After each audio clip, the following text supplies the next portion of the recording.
Hey everyone, and welcome back to Sip and Talk. I'm Joe, and I am so ready to dive into some seriously interesting stuff today. Oh, I love interesting stuff. You know how sometimes there are things, like whole events. Like embarrassing stories. Right, exactly. We just want to forget ever happened. Yeah, like that time you tried to make kombucha. Oh my God.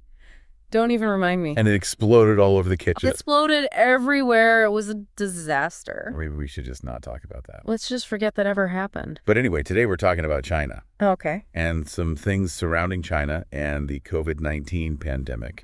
Interesting. That, well, they might not want to bring up at the next dinner party. Oh, this is juicy. I'm so glad you're here. I am Sunny, by the way. I'm so glad you're here to unpack all of this, Sunny. Let's spill the tea. We've got this YouTube video by this commentator named SoundOn. Oh, yeah. I've seen him. And he's got some pretty strong opinions. He always does. About how Trump is back in office and what that can mean for China, especially when it comes to the pandemic. Yeah. I mean, Trump did call it the China virus. He did. That did not go over well. Not at all. So, yeah, this is going to be good. And we also have this report. Oh, yes. The report. From the U.S. Congress. Very official. All about COVID's origins and how China dealt with the whole thing. Spoiler alert. Not great. No, not so much. So we'll get into that. Okay, rewind time. Take me back. Picture it. Wuhan, 2019. Okay, I'm there. The virus is just starting to spread. Uh-oh. And things are getting messy. Things always get messy in the beginning. Right from the start. Uh-huh. There were accusations that China was delaying reports about the virus. Oh, yeah. Definitely heard that. And even worse, silencing anyone who tried to speak up. Yeah, like that doctor. Dr. Li Wenliang? Yes. He tried to warn everyone about this new SARS-like virus. Which turned out to be true. Right. He was right. But he got detained for spreading rumors. Tragic, really. Especially since he died from COVID himself. I mean, come on. So sad. It just shows how important transparency is. Absolutely. Especially during a health crisis. For sure. And of course, let's not forget about the whole controversy about China's infection and death data. Oh, right. Their numbers were always a bit sus. A lot of experts think their numbers were way off. Yeah, especially after they finally lifted their zero COVID policy. Seriously, after they loosened restrictions, the reported death numbers spiked like crazy. Makes you wonder what the real impact was. Right, like what was really going on over there? So many unanswered questions. But anyway, while the world was trying to figure out how to deal with this new virus, they were scrambling. China seemed more focused on shifting the blame. It's like a game of hot potato.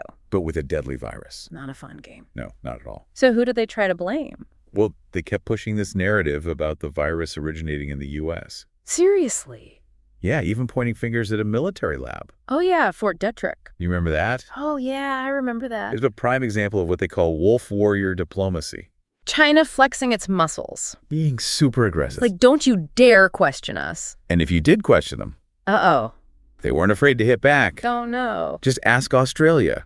Ouch, what happened? When Australia called for an independent investigation into COVID's origins, they dared to question China. China slapped them with some pretty hefty trade sanctions. Talk about holding a grudge. Yeah, they were not messing around. Okay, well, let's talk about China's zero COVID policy. Oh, yeah, that was intense. I mean, at first it seemed like they were doing a great job containing the virus. Compared to other countries, yeah. But those lockdowns were something else. Entire cities shut down. Constant testing. Travel restrictions.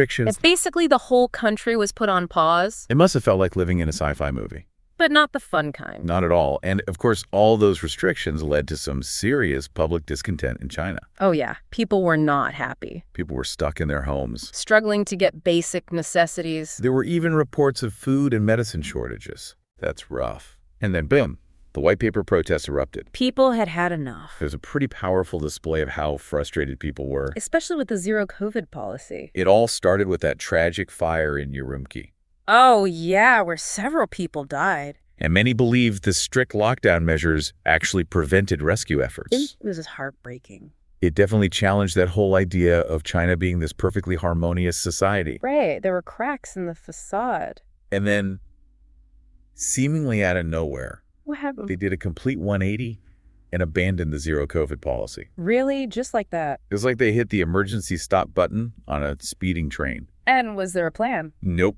No. No plan for how to transition out of such a strict system. So what happened? Chaos. Oh, boy. Hospitals were overrun with patients. They weren't prepared. Medicine was scarce. And the people Left to fend for themselves. That's a rough situation. Not exactly a graceful exit strategy.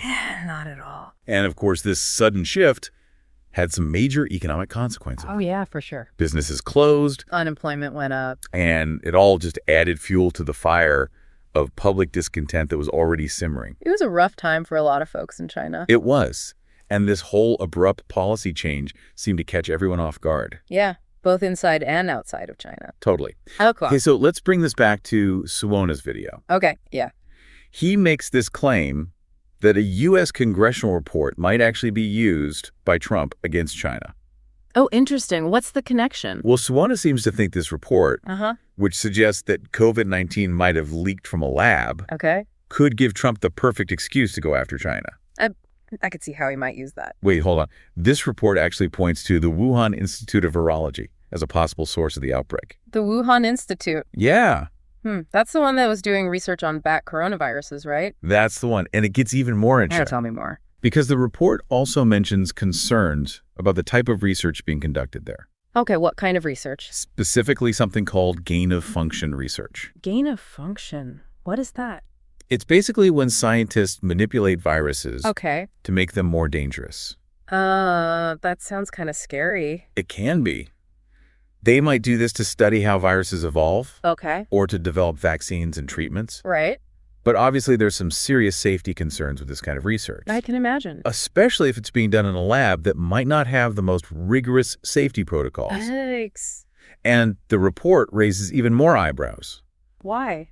because it mentions that the Wuhan Institute of Virology was collaborating with the People's Liberation Army. Hold on, the PLA. Yes, China's military, Wow. on projects involving new and frankly scary pathogens. This is starting to sound like a spy thriller. I know, right? So what kind of pathogens are we talking about? Well, the report even suggests that some of the research the PLA was involved in focused on developing pathogens that could resist existing medical treatments. That's unsettling. It is. It makes you wonder about their motives. Right. Were they just trying to stay ahead of the curve in terms of biodefense? Or is there something more to it? Yeah, what were they really up to? Unfortunately, the report doesn't provide any definitive answers. Oh, so many questions. But it certainly raises a lot of questions about biosecurity and whether the research was being conducted responsibly. This is getting deep. It is. And you won't believe what the report says about the World Health Organization. Oh, no. The WHO, what did they do? They really didn't come out looking good. I bet. They were basically accused of being way too cozy with China, Really? even when it was clear that China wasn't being completely transparent about the pandemic. It's like they were giving China a free pass. And even when there was evidence that China was downplaying the severity of the outbreak. And manipulating data. And don't even get me started on how the WHO basically ignored Taiwan during the whole pandemic. Taiwan, they had things under control pretty early on, right? They did. They were one of the few countries that seemed to have a handle on things right from the start. But they were excluded from the global conversation. Because of China. Oh, right. China's political influence. Taiwan was literally sounding the alarm about the virus spreading, but their warnings were ignored. Probably because of pressure from China. It's a classic example of how politics can interfere with public health. And it really highlights the need for reform within the WHO. Yeah, we need an organization that can prioritize global health above political agendas. Totally. We need a WHO that's actually working for the good of humanity. Couldn't have said it better myself. So what now? Well, I think we need a break after all that. Yeah, let's take a minute to process all of this. We'll be back in a bit to continue this deep dive. Can't wait. Stay tuned. We'll be right back. I just want to give another shout out to Micky from MickyTolife. His channel is a treasure trove of inspiration, and he's a huge Sip and Talk fan. Absolutely. Make sure to check him out and maybe even share your awesome podcast intro with him once you've created it. So we were talking about the WHO. Oh, right. Yeah, and how the response to the pandemic wasn't exactly a shining example of global cooperation. Come on, guys. It's almost like they were reading from China's script Praising their transparency. when there was mounting evidence that maybe they weren't being so honest. And if they had taken Taiwan's early warning seriously, things might have played out differently. Taiwan was basically shouting from the rooftops about the virus. But the WHO pretty much gave them the cold shoulder. It's a shame because Taiwan had their act together right from the start. But they were basically excluded from the global conversation because of China's political influence. It's a reminder that even in a global crisis, political agendas can sometimes get in the way of doing what's best for everyone. It's true, but let's circle back to Suwona's video for a sec. Okay, yeah, what was he saying again? He's got some pretty interesting thoughts about how Trump might use this whole COVID situation to his advantage now that he's back in the White House. He was practically predicting a sequel to the trade war movie, but with even higher stakes.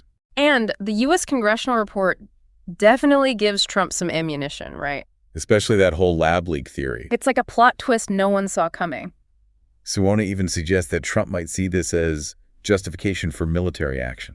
Like full-on conflict with China. Whoa, hold up. That sounds crazy. Military action, that seems like a bit of a leap even for Trump. I mean, the man loves a dramatic tweet. But surely he wouldn't actually risk starting a war over this. I mean, I hope not. Right? Swan is a commentator, after all. He's known for being a bit provocative. Maybe he's just trying to get people riled up. Yeah, that's definitely possible. But even if Trump isn't planning a full-scale invasion, I bet he'll use this report as a bargaining chip. Like, hey, China, remember that whole pandemic thing? Yeah, we've got some questions, and maybe you could reconsider those tariffs while you're at it. Classic Trump negotiation tactics. Right. But, Suona also makes a good point about how this situation just adds more fuel to the already blazing fire of U.S.-China tensions. It's like watching a slow-motion train wreck, and everyone's just waiting to see what happens when they finally collide. Okay, but seriously, do you think there's a real risk of things escalating to the point of actual conflict? That's a pretty scary thought. Honestly, it's hard to say. The relationship between the U.S. and China has been so rocky for years. And the pandemic just made things even worse. And with Trump back in charge, well, he's not exactly known for his diplomatic finesse. Let's just say he's more of a bull in a china shop kind of guy. Okay, but surely both countries understand that a war would be disastrous for everyone. You'd think so, right? Yeah. I mean, they're both major superpowers with a lot to lose. And the rest of the world would be caught in the crossfire. It's like that old saying, when elephants fight, it's the grass that suffers. Exactly. So, okay, deep breaths. Let's not spiral into doomsday scenarios just yet. Agreed. But back to Suona's analysis. He talks about this thing called strategic ambiguity. Which sounds very cloak and dagger. What's that all about? It's basically a fancy way of saying keeping your enemies guessing. Okay, I like that. In this case, Suona thinks Trump is deliberately being vague about his next move, leaving China wondering what he's going to do. It's like a high-stakes poker game where Trump is refusing to show his cards. But wouldn't that make things even more unpredictable and dangerous? Like, what if China misinterprets his intentions? That's the risk. For sure, miscommunication and miscalculation can lead to some pretty disastrous outcomes. It's a delicate balance between showing strength and avoiding unnecessary provocation. So if you had to put on your political analyst hat, what do you think Trump's game plan is?